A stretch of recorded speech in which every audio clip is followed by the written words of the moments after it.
जहाँ पर आप लेखन कार्य कर सकते हैं। Yes, sir. आपको क्या लगता है कि सोशल मीडिया ने हिंदी साहित्य को भाषा और व्याकरण के पैमाने पर समृद्ध किया है या नुकसान पहुंचाया है? सोशल मीडिया ने मैम एक प्लेटफॉर्म प्रोवाइड किया है जिससे लोग अपनी भावनाएं अभिव्यक्त कर पाते हैं। तो अगर रीच के हिसाब से देखें तो समृद्ध किया है। भाषा और व्याकरण के स्तर भाषा और व्याकरण के स्तर पे बहुत सारे अच्छे कवि हैं जो भाषा और व्याकरण का ध्यान रखते हैं। हाँ, कुछ ऐसे भी हैं जो अभिव्यक्त तो कर पा रहे हैं लेकिन जनता तक उनकी आवाज पहुंच पा रही है। तो इस तरह से भाषा का तो विकास हो ही रहा है। हाँ, व्याकरण के स्तर पे कह सकते हैं कि कुछ कवियों में वो चीज नहीं परिलक्षित होती है, लेकिन जो मुख्य कवि हैं वो सही दिशा में कार्य करते हैं। दोहे की परिभाषा क्या होती है? दोहे की परिभाषा ये होती है, मुख्यतः इसमें 2 ही पद होते हैं और टोटल जो होता है वो 24 मात्राएं होती हैं, जिसमें 11 और 13 पे यति होता है। ठीक, थैंक यू सर। मंगला, विकसित बनने का लक्ष्य हमने रखा है कि भारत को एक विकसित अर्थव्यवस्था बना लेंगे। Yes sir. तो क्या लक्षण होते हैं विकसित अर्थव्यवस्था के? विकसित अर्थव्यवस्था के लक्षण सर मैं श्योर तो नहीं हूँ, लेकिन मेरा मानना है कि लक्षण हो सकता है कि गरीबी ज़्यादातर कम हो, रोजगार प्रोवाइडेड हो मैक्सिमम लोगों को, इसके अलावा स्टैंडर्ड ऑफ लिविंग बढ़िया हो और हमारा आयात निर्यात का जो संतुलन है वो बेहतर हो और इंडस्ट्री मतलब सर्विस सेक्टर, इंडस्ट्री और प्राइमरी सेक्टर किसी का भी बैलेंस बिगड़ा हुआ ना हो। ऐसा ना हो कि सिर्फ सर्विस सेक्टर में बढ़ रहे हैं या प्राइमरी सेक्टर में बढ़ रहे हैं।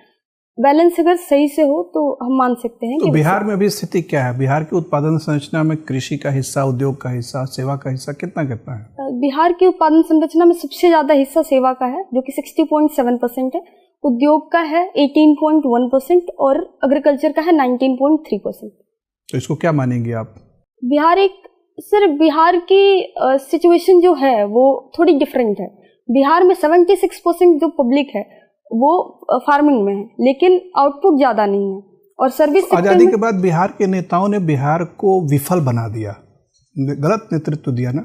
बिहार चौथा सबसे विकसित राज्य था आजादी के वक्त, आज वो सर्वाधिक अविकसित राज्य है। जवाबदेही किसकी बनती है? नेताओं की बनती है, नहीं बनती है?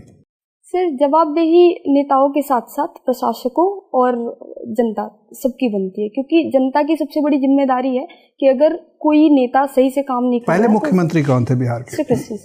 क्या विफलता रही उनकी? कितने लंबे साल तक वो रहे मुख्यमंत्री? सर वो मैं एग्जैक्ट ईयर तो नहीं जानती, लेकिन लंबे समय तक रहे थे, सबसे लंबे समय। उनकी क्या क्या विफलताएं रही मुख्यतः? सर इस बारे में मुझे सफलताओं का उल्लेख और गुणगान तो सभी करते हैं, लेकिन आगे बढ़ने के लिए आप तो साहित्य और संवेदी व्यक्ति हैं। सर विफलता में मैं एक चीज ऐड करना चाहूंगी।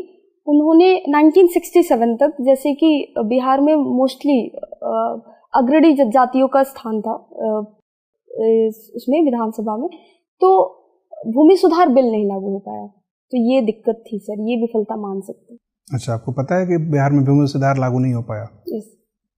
अच्छा, और सर मैं रिकॉल नहीं कर पाया। तो बाकी प्रांतों में जिसमें कि लोग आगे बढ़ गए हैं, जैसे तमिलनाडु, कर्नाटका, महाराष्ट्र, क्या इसलिए कि वहाँ पर भूमि सुधार सफलतापूर्वक हुआ या अन्य कारण? नहीं सर, और भी कारण है। कर्नाटका में जैसे IT सेक्टर